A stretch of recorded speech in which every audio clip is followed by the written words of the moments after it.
Assalamualaikum warahmatullahi wabarakatuh.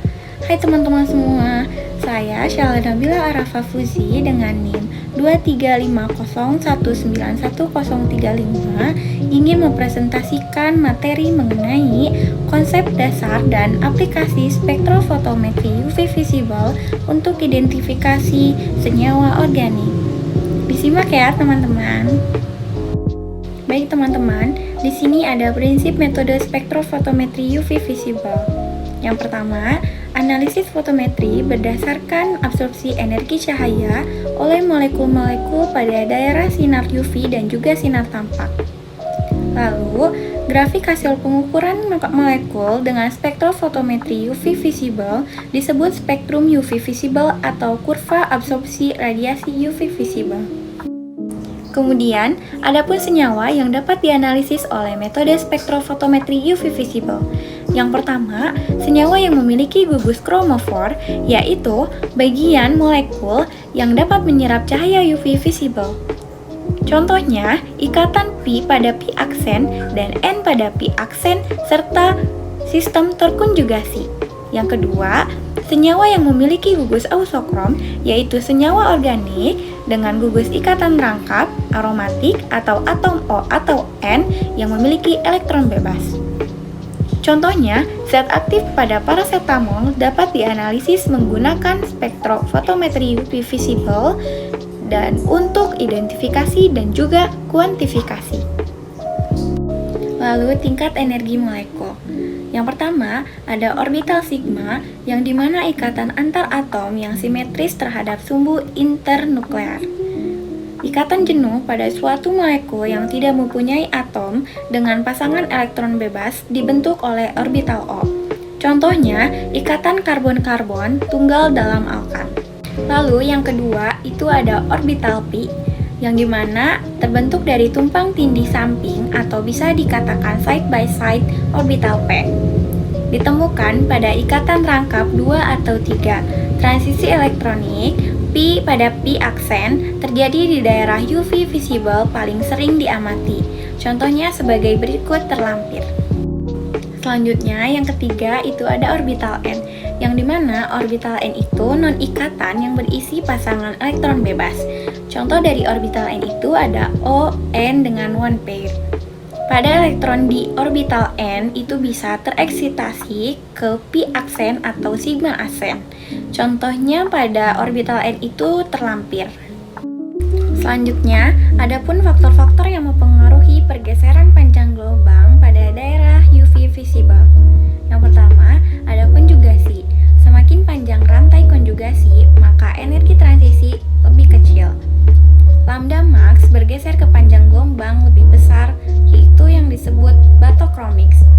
Yang kedua, ada substituen elektron donor atau elektron aksi, yaitu donor yang bisa menggeser ke panjang gelombang lebih besar, aksesor bisa ke lebih pendek, itu disebut hypsochromik, atau sebaliknya tergantung struktur. Lalu yang ketiga ada pelarut atau solvent dan juga efek lingkungan, yaitu pelarut polar atau nonpolar dapat mempengaruhi pada eksitasi elektron pada pergeseran lambda max.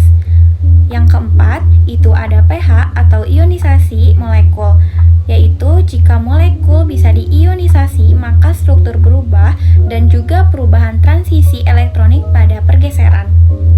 Yang terakhir, itu ada interaksi intramolekul atau antar molekul. Contohnya ada dimersasi, asosiasi, dan juga kompleks logam. Nah, di sini ada contoh dari grafik dan juga panjang gelombang, yang dimana grafik ini membuktikan bahwa pelarut sangat mempengaruhi pada spektrofotometri UV visible. Senyawa yang sama yaitu fenol akan menunjukkan serapan pada lambda max yang berada tergantung pada polaritas pelarutnya. Perubahan ini terjadi karena interaksi antar molekul pelarut dan molekul zat yang terlarut yang memengaruhi tingkat energi elektron di dalamnya. Selanjutnya, terdapat contoh dari faktor pelarut, yang dimana kita melihat diagram tingkat energi yang menjelaskan bahwasannya mengapa pelarut sangat mengubah warna serapan UV. Pada pelarut yang kurang polar, yaitu ada pada sisi kiri. Kenapa? Karena pelarut non-polar itu tidak ada interaksi yang kuat. Dan pada pelarut yang polar, itu ada pada sisi kanan. Karena pada pelarut polar itu terjadi ikatan hidrogen, yang dimana interaksi ini membuat orbital N turun ke tingkat energi yang lebih rendah karena distabilkan.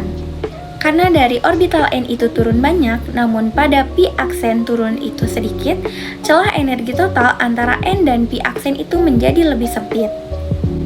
Dapat kita simpulkan bahwasannya pada gambar tersebut, pelarut polar itu dapat membuat celah energi ini menyempit, maka menyebabkan perubahan warna pada serapan.